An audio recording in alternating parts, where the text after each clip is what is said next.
Hello, everyone.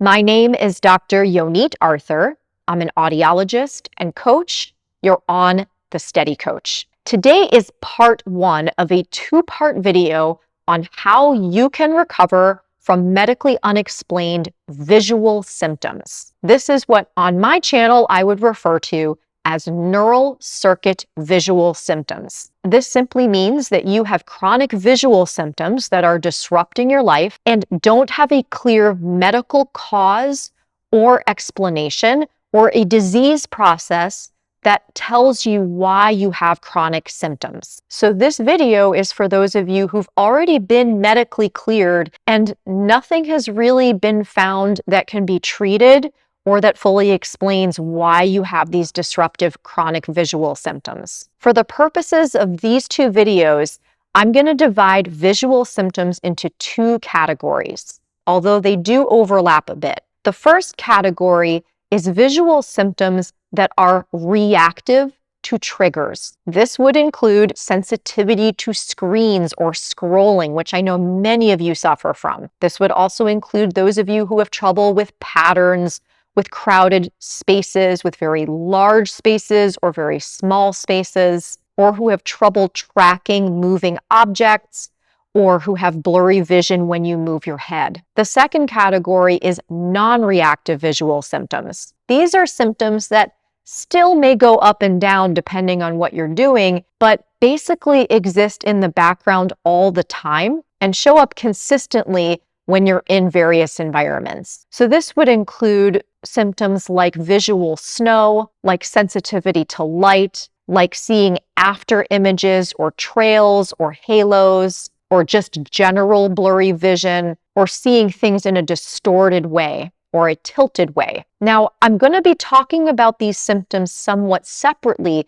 to give you some extra clarity on exactly how to tackle various symptoms you're having. But you're going to notice that the content of these two videos overlaps quite a bit because ultimately the symptoms are all coming from the same problem. A neural circuit problem always means that your brain is misinterpreting information from your senses, which leads to sensations, in this case, visual sensations. And then when you have sensations, your brain is also turning the volume dial up on them because it's mistagging them, it's misunderstanding them to be dangerous, threatening, or important. This is true regardless of which visual symptoms you have. If you want to understand more about how visual symptoms happen and why they happen, I'd highly suggest pausing the video here and watching my introductory video on visual symptoms. It's linked in the video description.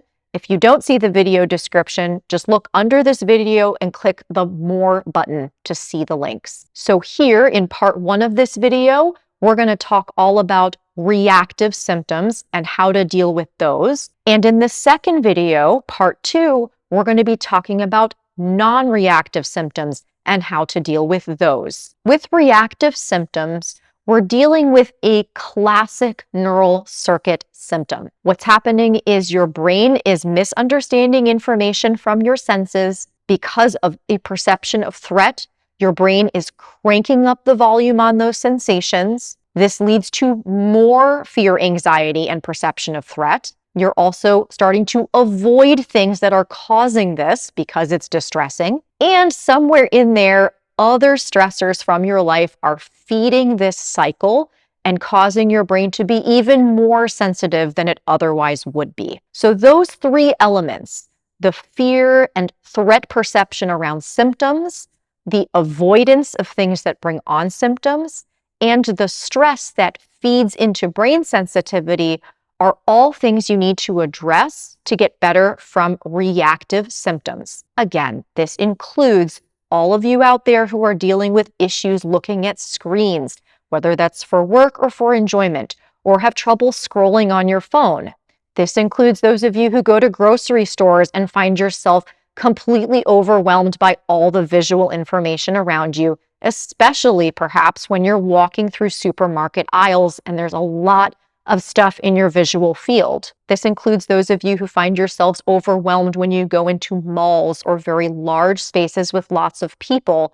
And this also includes those of you who have trouble looking in pantries or fridges because the patterns that you see and the changes in depth perception required for looking at things up close like that confuse your brain. For the tools that you can use for these symptoms, they fall into two categories. You can use symptom-related approaches and non-symptom related approaches. So to address the fear and threat perception of symptoms specifically, as well as the avoidance of symptoms, we're going to use symptom-targeted specific approaches. To address the stress that's causing your brain to be as sensitive as it is, we're going to use non-symptom related approaches. So the first thing that you need to do that's symptom-specific is to try to turn the fear, anxiety, danger, threat response down.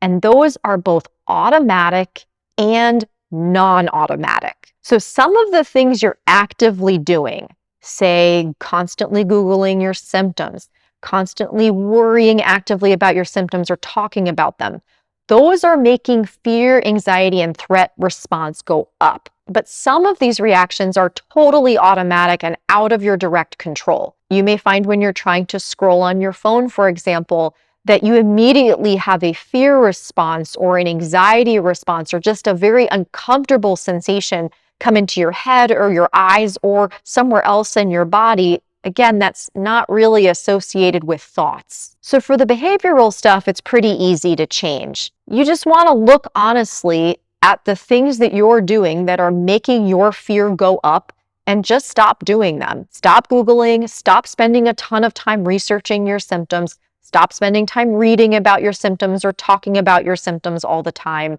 and refocus your efforts on some of the things that I'm going to be talking about in a few minutes, the non-symptom related approaches. But it's this automatic stuff that can take a little bit more practice. Right now, what probably happens is you have these uncomfortable visual sensations when you encounter a trigger. Sometimes it'll even happen before you even feel the trigger affect you because you're anticipating it. And sometimes it happens when you're already engaged in the activity, like scrolling or when you're walking through the supermarket. So ultimately, what's needed to help your brain learn, hey, even though these sensations are uncomfortable, they're not actually dangerous. And hey, even though right now I think the supermarket is dangerous and it's going to cause symptoms, it actually isn't a dangerous place. It's basically for you to have corrective experiences doing the things that are problematic. In other words, exposure. And I know many of you are actually doing a lot of exposure with your visual symptoms, but that's not enough. Just ignoring your sensations and trying to push through for the sake of trying to teach your brain that you can doesn't necessarily teach your brain not to be afraid or that that particular trigger or situation is not a threat. What you also need to do is train your brain at those times to recognize those situations as safe. There are lots of layers to this, but I'm going to give you some quick examples of how this might look from easiest to more complicated. The easiest thing to do, if you believe and understand that your brain is just making a mistake, and this actually isn't anything other than a brain prediction error, then you can tell yourself that. You can start scrolling on your phone or walking through the supermarket aisle and then say to yourself, I'm experiencing visual symptoms right now, but I know my brain is just making an error. And if I keep doing this, this is the medicine my brain needs in order to get better. If that works for you and helps you feel confident and safe, go for it. The problem that people will often encounter when trying to do this is they feel a ton of fear.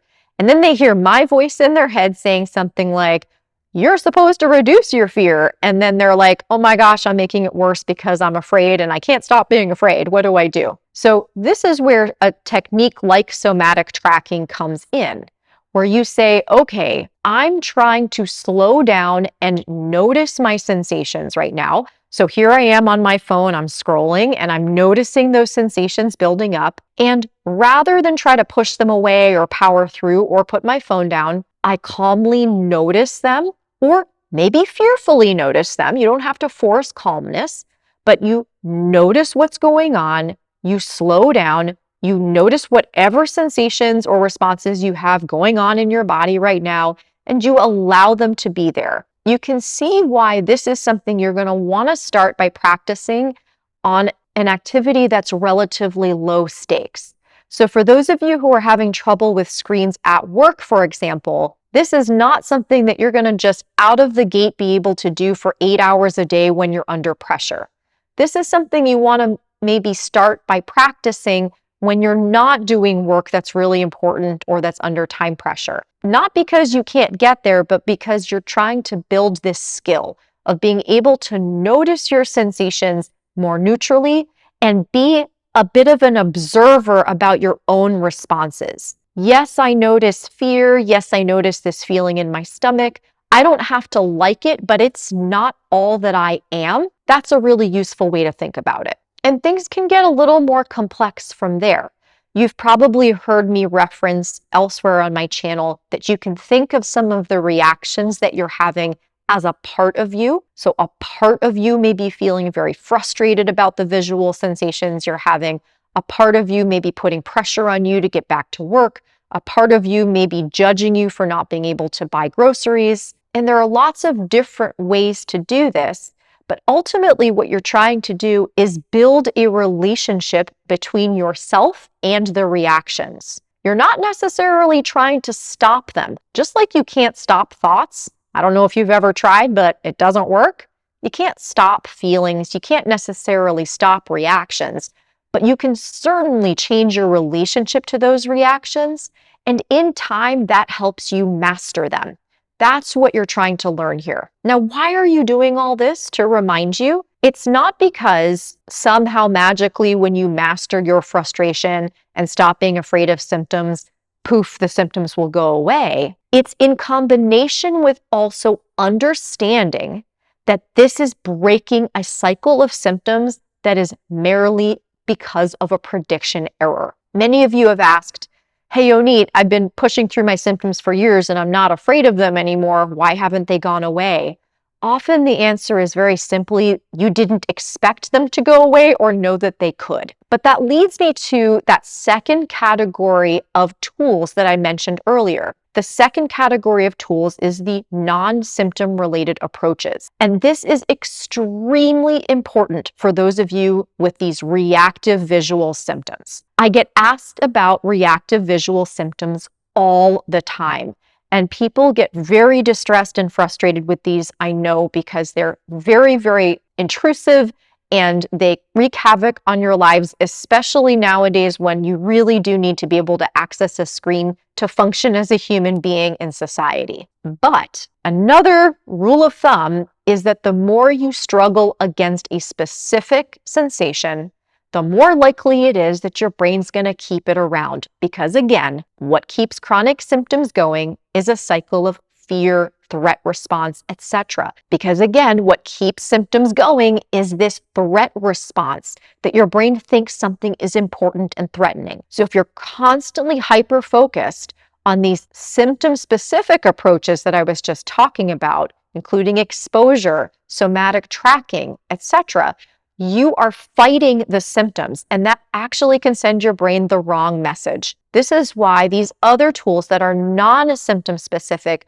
are often the most important ones for people with visual symptoms of any kind, including those of you with reactive symptoms. And there are way too many tools to name them all in this particular video, but I will give you the highlights and the most important thing you need to know. Ultimately, what's in your stress bucket is causing your brain to be more sensitive to these triggers that are making your symptoms go up, even things that have nothing to do with symptoms. And often people will say, Yoni, the biggest stressor in my life right now is the symptoms themselves. And that very well may be true. But the way that you respond to symptoms probably also tells you something about how you respond to the world in general and how you generally work with yourself. And I'm going to give you some examples to illustrate this. Many of you who deal with these chronic physical symptoms, including visual symptoms, are high achievers and you judge yourselves by your productivity. So when you have symptoms,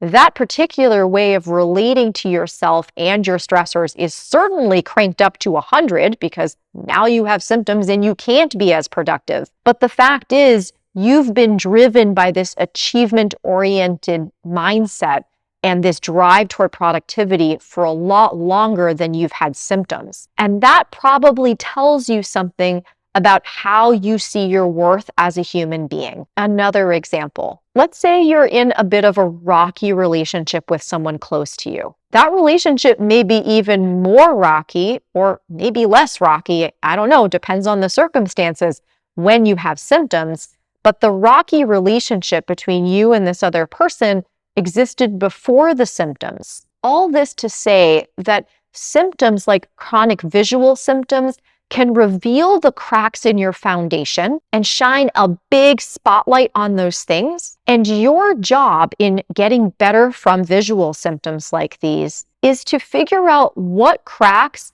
are deeply affecting your stress bucket. Which ways of relating to yourself and other people cause you to increase your own stress when something happens? Whether that's visual symptoms that become chronic, which is certainly a stressor, or a project at work, or a tough conversation with someone, or something else going on in your life. Now, this is just an overview, but I wanted to put all this in the context of visual symptoms to explain how to use my free course and all the other things I talk about on my YouTube videos, specifically in regards to your symptoms. So if you have not taken the free course, this is an excellent time to do that. You can find a link in the video description, thesteadycoach.com/free-course. And my main message to you is, please do use the symptom-specific tools that we talked about in this video, but keep in mind, even with reactive, triggered visual symptoms, you don't want your only focus in recovery to be on trying to take a baseball bat to your symptoms. It is going to make your brain pay more attention to them, and that is ultimately not helpful. One final note here before I close this video about vision therapy and vestibular therapy. They have their place, but many times people are diagnosed with binocular vision dysfunction or other disorders that are actually quite common in the general population and usually don't cause symptoms. It's certainly worth correcting these things if you have a diagnosis like that, but that may not be anything that's actually leading to your chronic visual symptoms. It may be what we call a normal abnormality or an incidental finding, which means they found it because they were looking for it, but it's not the cause of your symptoms. This is my observation, having seen many, many people go through this. And while, again, I think it can be useful to go through a round of vestibular therapy, especially if you have a known inner ear disorder, if things have not progressed or gotten better after 6, 8, 12 weeks, then we might not be doing the right thing. And again, if there's no medical issue or disease that's causing your symptoms, the right thing at that point means treating it like a neural circuit condition, which is what we discussed in the rest of this video. All right, looking forward to seeing you for part 2, and please leave questions and comments below. Please like, share, subscribe to my channel, and I will see all of you soon. Take care. Bye-bye.